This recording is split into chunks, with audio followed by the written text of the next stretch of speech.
class 6 8 number পাঠটো পৰিসীমা আৰু কালিৰ বিষয়ে আমি জানো আহা যেটো ইংলিছত কোৱা হয় পৰিসীমা মানে পেৰিমিটাৰ আৰু কালি মানে এৰিয়া আমি প্ৰথমতে জানিলো আহা পৰিসীমা মানে কি আৰু কালি মানে কি খেতি পথাৰ আমি সকলোৱে চিনি পাও হয় নে এই খেতি পথাৰৰ এডৰা মাটিৰ আলিবোৰ হ'ব মাটি ডৰাৰ পৰিসীমা আৰু পথাৰ ডৰাৰ কিমানখিনি ঠাই বা ক্ষেত্ৰত ভুই ৰুৱে সেই ঠাইখনক কালি বা ক্ষেত্ৰফল বোলে তুমি যদি আলিটোৰ এটা ফালৰ পৰা আলিয়ে খুজকাহি চাৰিওটা আলি সম্পূৰ্ণ এপাক ঘূৰি আহা সেই সম্পূৰ্ণ আলি দৈৰ্ঘ্য হ'ব পথাৰ ডৰাৰ পৰিসীমা তোমাক যদি কিমান দীঘল আলি দিব লাগে বুলি সুধে তেতিয়া তুমি উলিয়াব লাগিব পথাৰ ডৰাৰ পৰিসীমা আৰু যদি তোমাক কিমান ঠাই বা ক্ষেত্ৰত ভুই ৰুব লাগে বুলি সুধে তেতিয়া তুমি উলিয়াব লাগিব পথাৰ ডৰাৰ কালি বুজি পালানে এটুকুৰা কাগজ কাটি লৈছো এই কাগজটুকা চাৰি সীমাটো যেতিয়া জুখিব লাগিব মই তেতিয়া হলে এই চাৰি সীমাটো কোৱা হ'ব পৰিসীমা বুজি পালানে পৰিসীমা মানে ইয়াৰ চাৰি সীমাটো আৰু এই কাগজখন মই যদি এই বৰ্ডখনত থৈ দিওতে যিকোন জায়গা আগুৰি আছে এই মাজৰ জায়গাখন যিকোন আগুৰি আছে এইখন হ'ব ইয়াৰ কালি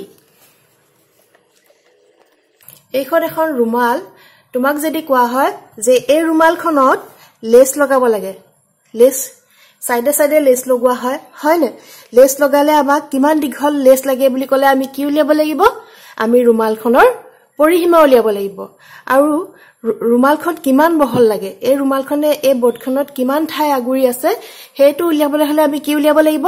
ৰুমালখনৰ কালি মানে ৰুমালখনত কিমান কাপোৰ আছে হেতু উলিয়াবলৈ আমি কি কৰিব লাগিব কালি আৰু ইয়াত সাইডটো যদি উলিয়াবলৈ কয় লেছ লগোৱা তেতিয়া হলে আমি উলিয়াব লাগিব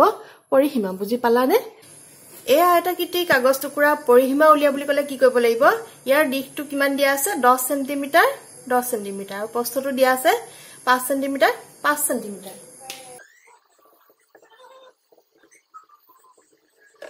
এই আয়তটোৰ পৰিসীমা কিমান হ'ব দিশটো যোগ কৰা 10 সেন্টিমিটাৰ যোগ প্ৰস্থটো যোগ কৰা 5 সেন্টিমিটাৰ এই গুটেই কেইটা আমি যোগ কৰি দিলে ইয়াৰ পৰিসীমাটো পাম কেলটো কিমান হ'ব 30 সেন্টিমিটাৰ এই বৰ্গটো এটা বাহুৰ যোগ হ'ল 4 সেন্টিমিটাৰ মানে বৰ্গটোৰ পৰিসীমা কিমান হ'ব 4 সেন্টিমিটাৰ যোগ মানে 16 সেন্টিমিটাৰ এই আকৃতিটোৰ পৰিসীমা কিমান হ'ব ইয়াৰ এই দুটা বাহুৰ যোগ হ'ল 3 সেন্টিমিটাৰ এইটো হ'ল 2 সেন্টিমিটাৰ তে এই আকৃতিটোৰ পৰিসীমা কিমান হ'ব 10 সেন্টিমিটাৰ এইটো এটা আকৃতি লৈছো এই আকৃতিটোৰ বাহুবোৰৰ যোগ দিয়া আছে ইয়াৰ পৰিসীমা উলিয়াব লাগে তাৰ কাৰণে কি কৰিব লাগিব ইয়াৰ গুটেই কেইডাল বাহু যোগ কৰি দিব লাগিব কিমান দিয়া আছে 2 সেন্টিমিটাৰ যোগ কৰিলে আমি কিমান পাম গতিকে আমি এই আকৃতিটোৰ পৰিসীমা পালো 22 সেন্টিমিটাৰ কিন্তু আমি অনবৰতে এই ধৰণে আমি পৰিসীমা উলিয়াব নোৱাৰো ইয়াৰ কাৰণে কিছুমান ফৰ্মুলা আছে যিবোৰ তোমালোকে জানিব লাগিব যদিও ইয়াৰ বাহু কেইটা যোগ কৰি আমি পৰিসীমা পাও বৰ্গ হওক বা আয়ত হওক এনেকুৱা ধৰণৰ আকৃতিবোৰৰ কাৰণে কিছুমান সূত্ৰ আছে কিছুমান ফৰ্মুলা আছে যিবোৰৰ বিষয়ে এতিয়া আমি আলোচনা কৰিম তেতিয়া হলে আমি পৰিসীমা মানে কি বুলি বুজিলো যে এটা বন্ধ আকৃতি চাৰিকাষৰ জোখে হৈছে ইয়াৰ পৰিসীমা এই আয়তটোৰ পৰিসীমা আমি কেনেকৈ উলিয়াইছিলো দিশ যোগ প্ৰস্থ যোগ দিশ যোগ প্ৰস্থ হয় না এতিয়া দিশ কেটা পাইছিলো দুটা দিশ পাইছিলো আৰু দুটা প্ৰস্থ পাইছিলো এইটো মই এনে ধৰণে লিখিব পাৰো নে দুইটো কমন লৈ ললো ইয়াত লিখো দিশ যোগ প্ৰস্থ বুজি পালানে অৰ্থাৎ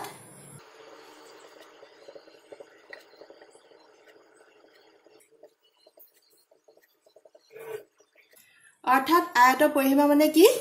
2 ইনটু দিশ যোগ প্ৰস্থ দুই পিছত ব্ৰেকেট দিব লাগিব ব্ৰেকেট দি দিশ যোগ প্ৰস্থ এইটো হ'ল তোমালোকৰ আয়তৰ পৰিসীমাৰ সূত্ৰ এটো মনত থাকিবনে এটো সদায় মনত ৰাখিব লাগিব এই বৰ্গটো পৰিসীমা আমি কেনেকৈ উলিয়াইছিলো গুটেই কেটা বাহু যোগ কৰি দিছিলো হয় নাই বাহু যোগ মানে আমি বৰ্গটো 4টা বাহু যোগ কৰিছিলো তোমালোকে জানা বৰ্গ বাহুবোৰ সমান ঠিক আমি বাহু যোগ বাহু যোগ বাহু যোগ বাহু এনেকে নিলিখি কেনেকৈ লিখিব পাৰো 4 ইনটু বাহু অৰ্থাৎ বৰ্গৰ পৰিসীমা কি হ'ব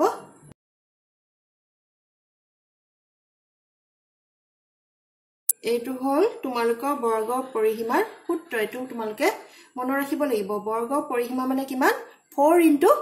বাহু এতিয়া তোমাক যদি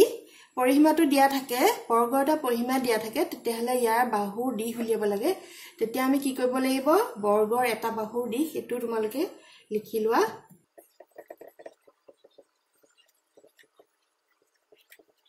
তেতিয়া আমি কি কৰিব লাগিব এই পৰিসীমাটোক 4 ৰে হৰণ দিব লাগিব মনত থাকিবনে যেতিয়া বৰ্গৰ পৰিসীমা দিয়া থাকিব আৰু ইয়াৰ এটা বাহু দিশ উলিয়াব লাগিব তেতিয়া ইয়াৰ সূত্ৰটো কি হ'ব পৰিসীমাক আমি 4 ৰে হৰণ কৰিব লাগিব এইটো এটা সমবাহু ত্ৰিভুজ ইয়াৰ প্ৰতিডাল বাহু 5 সেন্টিমিটাৰ দেখিছানে 5 সেন্টিমিটাৰ 5 সেন্টিমিটাৰ 5 সেন্টিমিটাৰ এই ত্ৰিভুজটো পৰিসীমা আমি কেনেকৈ উলিয়াম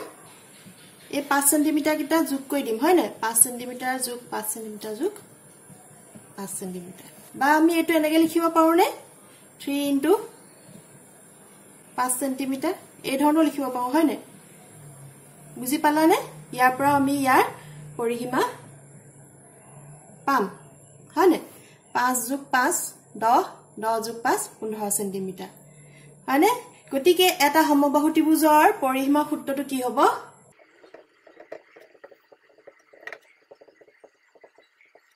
যেহেতু সমবাহু ত্ৰিভুজৰ প্ৰতিডাল বাহু সমান গতিকে আমি 3 এটা বাহুৰ দৈৰ্ঘ্য পূৰণ কৰি দিলে ত্ৰিভুজটোৰ পৰিসীমা পাম এটা সমবাহু ত্ৰিভুজৰ পৰিসীমা সূত্ৰটো কি হ'ব 3 ইনটু এটা বাহুৰ দৈৰ্ঘ্য এইটো এটা সমবাহু ত্ৰিভুজ এইটো এটা বৰ্গ এইটো এটা সুষম পঞ্চভুজ আৰু এইটো এটা সুষম ষড়ভুজ এই গুটেই কেইটা একোটা বহুভুজ হয় না এতিয়া এটা বহুভুজক সুষম কেতিয়া বোলা হয় যেতিয়া বহুভুজটো প্ৰতিডাল বাহু সমান হয় ইয়াৰ 3ডাল বাহু সমান ইয়াৰ 4ডাল বাহু সমান আৰু পঞ্চভুজটো সুষম কেতিয়া কোৱা হ'ব যেতিয়া পঞ্চভুজটোৰ 5ডাল বাহুৱে সমান হ'ব আৰু একে ধৰণে ষড়ভুজটো সুষম কেতিয়া কোৱা হ'ব যেতিয়া ষড়ভুজটোৰ 6ডাল বাহুৱে সমান হ'ব এতিয়া আমি সমবাহু ত্ৰিভুজৰ পৰিসীমা তোমালোকে এতিয়া গম পালা হয় না 3 ইনটু এটা বাহুৰ দৈৰ্ঘ্য বৰ্গৰ পৰিসীমা গম পালা 4 ইনটু এটা বাহুৰ দৈৰ্ঘ্য হে একে ধৰণে সুষম পঞ্চভুজৰ পৰিসীমা কি হ'ব 5 ইনটু এটা বাহুৰ দৈৰ্ঘ্য তাৰ মানে ইয়াত বাহুৰ সংখ্যা যিমান থাকিব এই বাহুৰ সংখ্যাটোৱে এটা বাহুৰ দৈৰ্ঘ্য পূৰণ কৰিলে আমি বহুভুজটোৰ মানে সুষম বহুভুজটোৰ পৰিসীমাটো পাম একে ধৰণে সুষম ষড়ভুজটোৰ পৰিসীমাটো আমি কেনেকৈ উলিয়াম এটা বাহুৰ দৈৰ্ঘ্যক 6 পূৰণ কৰিলে আমি কি পাম সুষম ষড়ভুজটোৰ পৰিসীমা পাম বুজি পালানে সুষম পঞ্চভুজৰ পৰিসীমা কিমান হ'ব পঞ্চভুজত 5ডাল বাহু থাকে গতিকে 5 ইনটু এটা বাহুৰ দৈৰ্ঘ্য এটো মনত থাকিবনে তোমালোকৰ মই যি কেইটাত ৰঙা দাগ দি যাম সেই কেইটা লিখোতে তোমালোকেও বহিত দাগ দি যাবা সেই কেইটা তোমালোকৰ সূত্ৰ আৰু সেই কেইটা তোমালোকৰ মনত থাকিব লাগিব সুষম ষড়ভুজৰ পৰিসীমা কি হ'ব তেন্তে ষড়ভুজটোত বাহু কেইডাল থাকে সমান সমান বাহু 6ডাল থাকে 6 পূৰণ এটা বাহুৰ দৈৰ্ঘ্য এইটো তোমালোকৰ মনত থাকিব লাগিব এই কেইটা যদি বুজি পাইছা তেতিয়াহলে এই কেইটা সূত্ৰ মনত ৰখা তোমালোকৰ কোনো প্ৰবলেম নহয় হয় না সমবাহু ত্ৰিভুজত 3ডাল বাহু গতিকে 3 ইনটু এটা বাহুৰ দৈৰ্ঘ্য বৰ্গত 4ডাল বাহু গতিকে 4 ইনটু এটা বাহুৰ দৈৰ্ঘ্য সুষম পঞ্চভুজত 5ডাল বাহু গতিকে 5 ইনটু এটা বাহুৰ দৈৰ্ঘ্য ষড়ভুজত 6ডাল বাহু গতিকে 6 ইনটু এটা বাহুৰ দৈৰ্ঘ্য এই একে ধৰণে বাকি বহুভুজবোৰ মানে সুষম বহুভুজবোৰৰ পৰিসীমা উলিয়াই যাব পাৰিবা সুষম বহুভুজৰ পৰিসীমা আমি কেনেকৈ উলিয়ালো তেন্তে বহুভুজটোৰ বাহুৰ সংখ্যা পূৰণ এটা বাহুৰ দৈৰ্ঘ্য হয় নাই এতিয়া তোমাক যদি এটা সুষম বহুভুজৰ পৰিসীমাটো দিয়া থাকে এটা বাহুৰ দৈৰ্ঘ্য উলিয়াব লাগে আমি কেনেকৈ উলিয়াম এটা বাহুৰ দৈৰ্ঘ্য সমান কি হ'ব এই সুষম বহুভুজৰ পৰিসীমাটোক বাহুৰ সংখ্যায় হৰণ কৰি দিব লাগিব এনে ধৰণৰ অংক আহিলে পাৰিবানে এতিয়া হে একে ধৰণে যদি বাহুৰ সংখ্যা নিৰ্ণয় কৰিবলৈ কয় তেতিয়া কি কৰিবা বহুভুজটোৰ পৰিসীমাক এটা বাহুৰ দৈৰ্ঘ্যয়ে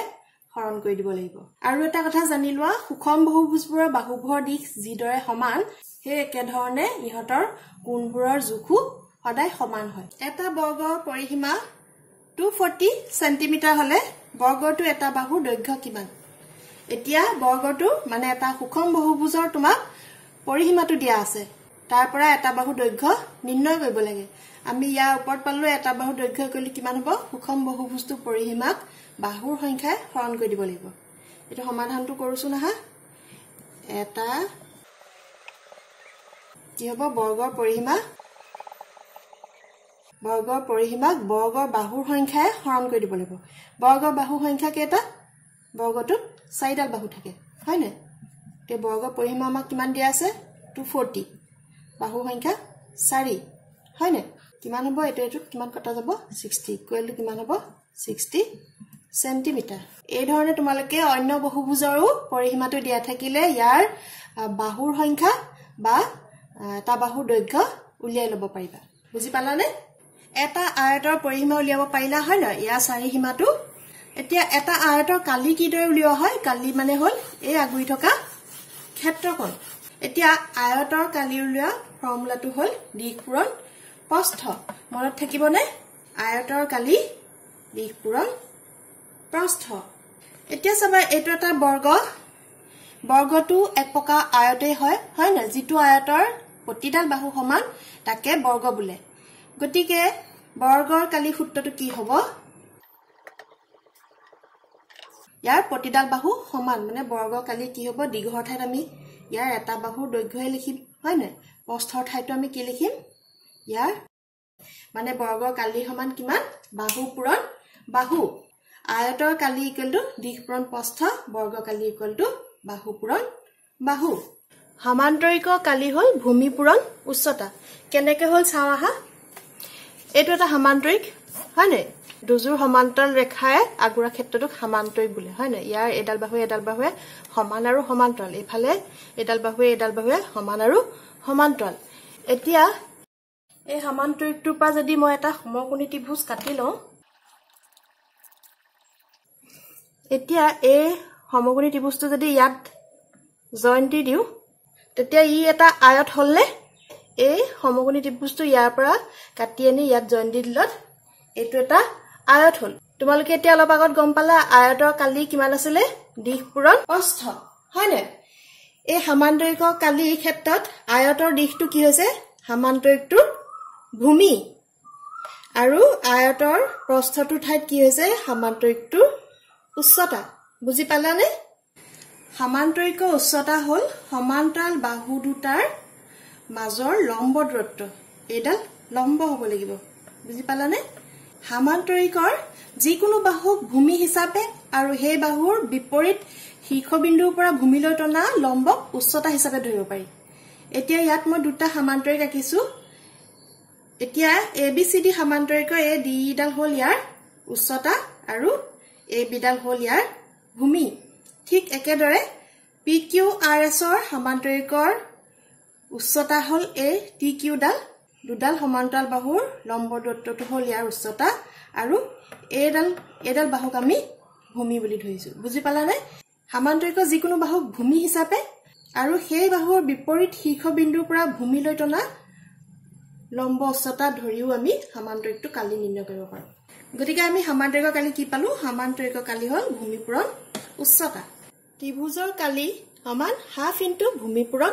উচ্চতা মানে ত্ৰিভুজৰ কালিটো হল সমান্তৰিকৰ কালিৰ আধাটো তেছো এইটো এটা সমান্তৰিক ইয়াৰ কৰ্ণডালে কি কৰে সমান্তৰিকটো দুটা সৰ্বসম ত্ৰিভুজত ভাগ কৰে এডাল হল ইয়াৰ কৰ্ণ মই এই কৰ্ণই সামান্তৰিকটোক দুটা ভাগ কৰি দিম এতিয়া এতিয়া আমি দুটা সমান ত্ৰিভুজ পালো